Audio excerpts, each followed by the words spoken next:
So what in the heck is going on with Buck? Because something has seriously changed. I just got my hands on this new 110 Slim Pro TRX.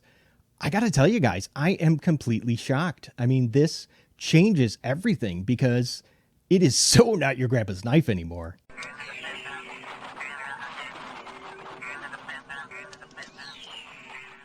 On the screen are going to be some specs. They're all measurements I went ahead and took myself, but I'll have them for you down in the description along with the links to buy. You know, at first, this just looks like a standard slim version of a Buck 110, you know, with the G10 scales, clip point blade, thumb studs, and even a 2-position deep carry pocket clip. But actually, there's a little more that's going on here. And this pocket clip has really surprised me because, well, you know how it is. I mean, anytime I see a short clip like this, I think, oh, great. This thing is going to be like stiff and just impossible to get the knife in and out of my pocket. But actually, it is the exact opposite with this one. I mean, it has like, there's plenty of flex in the steel, and they even went ahead. Yeah, they used flat screws to attach it. But what makes this clip even better, if, you know, for some reason you happen to not like it, the screw hole configuration, it's a very common pattern, which means, you know, it's just going to be easier to find a compatible aftermarket clip. I think these G10 scales have like just the right amount of traction. It's not too much, so it won't chew up your pants pocket. If I compare it to the texture of the G10 on the PLR3, I would have to say that this has slightly more traction than the 110. On the inside, there's going to be no liners, so it's just some really sturdy G10, and there's no flex in the scales. So this thing is extremely light at like about 3.2 ounces, which, man, that is just fantastic, especially for a knife that has a 3.75 inch blade. I'm not usually too worried about the blade centering on a backlock, but man, I was just so happy to see that this is just about perfect. But wait, that's not even the best part. This blade, it's still centered, even with, yep, half of the pivot missing. And better yet, nope. There is zero blade play. All right, I got to put that pivot back in. Speaking of that pivot, now it only takes just it's a T6, but on the flip side of that, you know, all you're going to need is just the one Torx bit to adjust any of the screws on the entire knife, clip included. We get some nice oversized thumb studs that do they sit.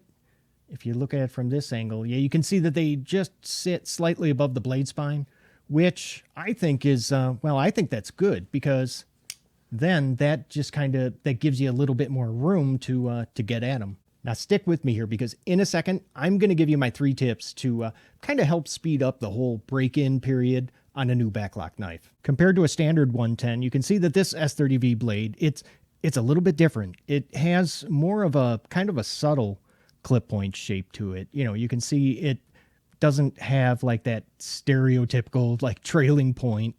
And on top of that, the blade stock is even a little bit thinner at about 2.95 millimeters.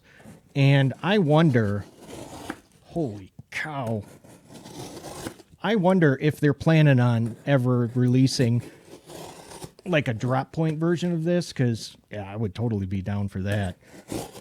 And this is some really thick cardboard, and you can see I am just tearing through that stuff with this blade. Obviously, backlocks are not usually fidget knives. I mean, there are some that, you know, you can flick open like a cold steel. You know, I haven't been able to do that yet with this one, but it is breaking in a lot faster than I expected. There's 3 things that you can try to sort of help speed up the whole break-in process. Now, the first one is I went ahead and I loosened all of the body screws and the pivot. But I'm just talking, I mean, just barely, if even a quarter of a turn. Number 2, whenever I go ahead and get a new backlock, what I'll do is open it up halfway, and then I'll just kind of let it sit like this for, I don't know, about a day or two, which I realize, is sometimes kind of tough for me to do because, you know, when I get a new knife, I just want to carry it. I don't want to like have to leave it laying around. I mean, that's practically torture.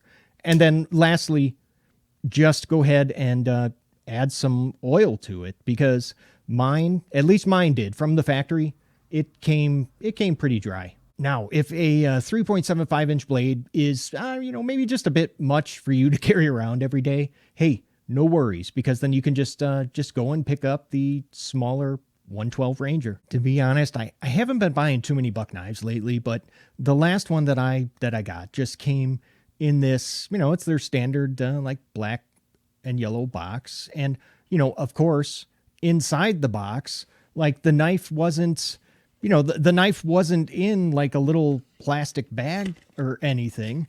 You know, it was just, yeah, it was just kind of like loose in there, flopping around, you know, kind of like going commando. Usually I'm not too concerned about the type of box a knife comes in. I mean, but Buck, they clearly needed to make a change here. And change is exactly what they did. I mean, it's a completely different presentation, which is actually really, really nice. Now, once you go ahead and, once you take off that little paper sleeve, there's going to be a really nice sturdy box inside with a magnetic closure, you know, kind of like what Boker was doing. And then inside, you're going to see the cloth drawstring sack.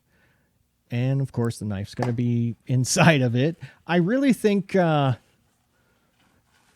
this, like, I don't know, this like brown nest of shredded paper, kind of an interesting choice. So thank you for that. I do really like Buck's new look and the direction that they're going in. So for about $110, you know, you're getting an American-made knife that is super lightweight, can be fully disassembled with a great blade steel in the S30V. That's also backed up by Buck's forever warranty, which, you know, if you didn't know, it's like one of the best in the business. So if something happened to this knife, you know, like let's say I lost it, I can honestly say I would absolutely replace it. Right about now, there's a video on the screen that I personally picked out for you to go ahead and watch next. And hey, if you haven't already, consider subscribing if you're looking for knife reviews that get right to the point. I got to run, but hey, thank you so much for watching. Love you guys, and I'll see you at the next video. Take care.